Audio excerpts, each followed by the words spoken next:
This is your low beam right here, and this side is your high beam. Let's turn it on.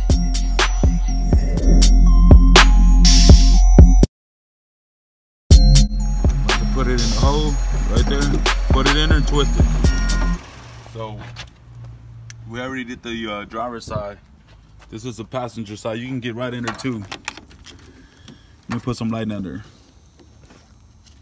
Okay, you see the hole right there? I just took out the bolt from right there. Install the LED already. Go in and just slide it in your headlight.